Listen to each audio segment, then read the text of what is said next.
السلام علیکم and welcome back on social media handles of radio پیغام شوپیان.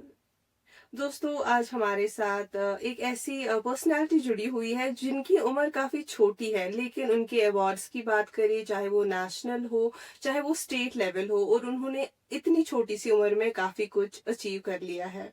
تو چلیے آگے کی جرنی انہی سے جانتے ہیں. جی سالکہ طارق، آپ کا بہت بہت خیر مقدم ہے اور ریڈیو پیغام شوپیان. تھینک یو سو مچ. تو اب آپ ہمیں اپنی جرنی کے بارے میں بتائیے. جی میرا نام سالکہ طارق ہے. میں ترہگام ایک کپوارہ کا ایک علاقہ ہے جہاں سے میں بلانگ کرتی ہوں. تو میری جرنی تب شروع ہوئی تھی جب میں ایک چھوٹی سی بچی تھی، جب مجھے پتا بھی نہیں تھا اسپورٹس ہوتا کیا ہے. But actually my father use to be very expose to sports and all. تو انہوں نے ہمارے اندر یہ چاہ ڈالی کہ نہیں، you have to go for it. اس کے بعد سے تھوڑا تھوڑا وہ ہمیں پریکٹس کراتے تھے گھر پہ، ایسے ہی نارمل سا. مجھے، میرے بھائی کو، بہن کو. جب تھوڑا تھوڑا بڑے ہو گئے تو ہم جموں چلے گئے تھے.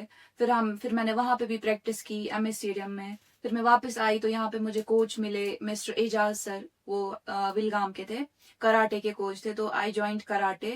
But with the passage of time I got to know کہ مجھے اب وہ گیم چوز کرنی چاہیے جس میں آگے میرا فیوچر بھی سیکیور بنے. تو میں نے کراٹے کو لیو کر کے میں نے ووشو جوائن کیا. ووشو میں میرے کوچ رہے مسٹر اعجاز احمد پالا، وہ بھی ولگام کے ہی تھے. اینڈ پھر میں نے ان سے ٹرین کر کے کھیلے بہت سارے نیشنلز. ابھی میں پروفیشنل ووشو ایتھلیٹ ہوں. اینڈ اس کے بعد سے میرے دوسرے بھی کوچ ہیں جن کی گائیڈنس کے انڈر میں ابھی ہوں، mister Ejaz Hassan. It's a coincidence کہ میری لائف میں میرے جتنے بھی کوچ ہیں ان سب کا نام اعجاز سر ہی ہے. تو اور جو ہمارے نیشنل چیف کوچ ہے مسٹر کلدیپ ہانڈو سر، ان کی گائیڈنس بھی ہمیں رہتی ہے. تو میری جرنی تبھی سے شروع ہوئی تھی جب میں ایک چھوٹی بچی تھی. پھر میں نے کھیلنا شروع کیا.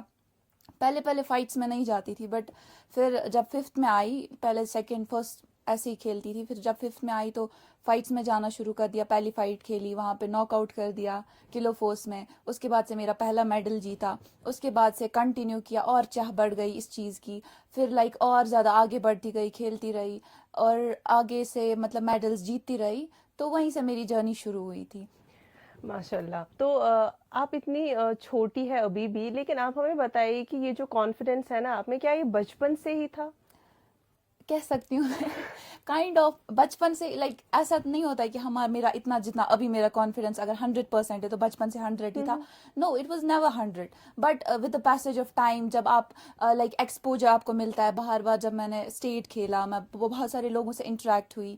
پھر نیشنلز پہ گئی، وہاں پہ بہت سارے لوگوں سے انٹریکٹ ہوئی. اس کے بعد سے بہت سارے انٹرنیشنل سیمنارز میں نے اٹینڈ کیے ڈبیٹ کو لے کے.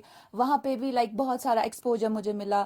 اس چیز نے مجھے بہت کچھ سکھایا لائف میں. اینڈ موسٹ امپورٹنٹلی جو ہمارے علاقے کے لوگ رہے ہیں ان کی وجہ سے میرا اتنا کانفیڈینس بنا ہے. کیونکہ جب میں پہلے جاتی تھی تو دے یوز ٹو ٹانٹ می، کیونکہ میں پہلی لڑکی تھی پورے نارتھ کشمیر سے. کپوارہ کی اسپیشلی بات کروں، وہاں پہ کوئی لڑکی جاتی ہی نہیں تھی. تو پھر وہاں پہ پہلے یہی بولا جاتا تھا کہ شی از اے گرل، اس کو اسپورٹس میں نہیں جانا چاہیے، اس کو یہ سے نہیں کرنا چاہیے، یہ نہیں کرنا چاہیے، لڑکوں کا کام ہے ایسے. بٹ پھر کبھی کبھی میں ڈیموٹیویٹ ہو جاتی تھی. بٹ آئی واز کوئی بات نہیں، چلتے دیکھتے کیا ہوگا. پھر جب میں آگے بڑی، میڈلز جیتی گئی. نیشنل میڈل جب میں نے پہلا گولڈ میڈل لیا تو میں نے دیکھا کہ وہ لوگ جو پہلے ٹونٹ کرتے تھے وہی آج ایڈمیریشنز دے رہے ہیں مجھے. پھر مجھے ایک چیز سمجھ آئی کہ آپ چاہے اچھا کرو یا برا کرو، لوگوں کا کام ہی ہے وہ باتیں کریں گے. تو اس چیز نے مجھے میرا کانفیڈینس اوبویسلی بوسٹ کر دیا، کیونکہ مجھے اس ٹائم یہ چیز سمجھ آئی کہ اگر میں نے لوگوں کی باتیں سنی ہوتی شاید میں ابھی اس مقام پہ نہیں ہوتی. تو پھر جب میں نے لوگوں کو اگنور کیا، میرے اندر اور کانفیڈینس بوسٹ ہوا کہ کیسے لوگ آپ کو، جب آپ ترقی حاصل کرتے ہو تو لوگوں کی مینٹالٹی خود چینج ہو جاتی ہے. تو اس چیز نے بھی مجھے کانفیڈینس میرا بوسٹ کیا. باقی جو مجھے ایکسپوجر ملا اتنے سارے جگہوں پہ جا کے کھیل کے، باقی سیمنارز اٹینڈ کر کے، اس وجہ سے بھی انسان کا کانفیڈینس بوسٹ ہو جاتا ہے. تو آئی ووڈ ناٹ سے بچپن سے ہی ایسا تھا، بٹ بچپن سے ہی میں کانفیڈنٹ تھی ماشاء اللہ الحمد للہ. اینڈ اس کے بعد سے الحمد للہ جہاں ہوں. بالکل. تو اب آپ ہمیں بتائیے کہ آپ ایتھلیٹ ہونے کے ساتھ ساتھ آتھر بھی ہے، تو اپنی بکس کے بارے میں تھوڑا سا ہمیں بتائیے، کیا ہائی لائٹس ہے اور آپ کو یہ آئیڈیا کہاں سے آیا؟ جو میری پہلی بک تھی the veins of the silent storm, وہ میں نے کب لکھنا اسٹارٹ کیا تھا جب میں 7th 8th میں تھی. تو پھر 7th 8th میں میں نے بہت ساری کتابیں لکھی ہے. بٹ وہ کیا لکھی ہے میں نے کہ میں لکھتی تھی پھر آدھا مطلب ایسے ہی چھوڑ دیتی تھی. بٹ جو یہ والی کتاب اس کے لیے مجھے میری مما اور پاپا انہوں نے مجھے پش کیا لائک سلیقہ اب تم نے یہ کیا ہے تو جسٹ کمپلیٹ اٹ. اینڈ پھر میں نے سوچا کہ کیوں نہ میں مطلب میں اس کے جب میں مطلب 7th میں تھی تب میں اس میں وہ جرنی ایڈ کرتی تھی اپنی کہ میں نے کیسے میں نے اسٹرگلس کیے اسپورٹس میں آ کے as a girl athlete especially, کیونکہ ویمن کی لائف میں آلریڈی بہت سارے اسٹرگلز ہوتے ہیں, پھر ایک ویمن ایتھلیٹ ہونا وہ ایک بہت بڑی بات تھی. تو پھر میں وہ چیز اس میں جیسے ہم ڈائری میں لکھتے ویسے میں اس میں لکھتی تھی وہ. پھر مجھے لگا کہ شاید مجھے اب کچھ باتیں ایسی ہوتی ہے جو انسان کے کہنے سے ہی لوگوں کو سمجھ نہیں آتی ہے. کئی بار ہم جو پڑھتے ہیں وہ ہمیں زیادہ سمجھ آتا ہے. جیسے آپ ایگزامپل میں دوں گی, اسکول میں ٹیچر پڑھائے گا تو ہمیں شاید کہیں کہیں وہ چیزیں دماغ میں نہیں رہتی, پھر جب گھر جا کے کتاب پڑھتے ہیں تو پھر مجھے آئیڈیا آیا کہ کیوں نہ میں یہی جرنی باقی ساری لڑکوں سے شیئر کروں, تاکہ مے بی آؤٹ آف 100 ایک انسان کو تو ایٹ لیسٹ انسپریشن ملے گی, موٹیویشن ملے گی کہ وہ اپنے ڈریمز کو اچیو کرے. تو میں نے اس میں وہ ساری اسٹرگلز لکھی. پھر میں نے اس میں یہ بھی لکھا کیسے لوگوں کے ٹونٹس ایڈمیریشن میں بدل گئے, کیسے میں اس لائک ڈیموٹیویٹنگ فیز سے باہر آ کے پھر سے لائک اپنے قدموں پہ کھڑی ہوئی, پھر آگے بڑھی, پھر کیسے میں نے جیت حاصل کی. تو وہ ساری چیزیں میں نے اس میں اس لیے لکھی تاکہ کوئی بھی لڑکا یا لڑکی جب وہ دیکھے تو انہیں ایٹ لیسٹ یہ سمجھ آئے کہ سفر ہر کسی کا مشکل ہوتا ہے, بٹ جب ہم اس سفر کو پار کرنے کی ٹھان لیتے ہیں تو ہمیں کوئی نہیں روک سکتا. تو وہ کتاب میری پہلی کتاب تھی. اینڈ دوسری کتاب دا فائر نو ون سا, وہ ایک فکشن بک ہے بٹ اس میں بہت سارا موٹیویٹنگ پارٹ ہے.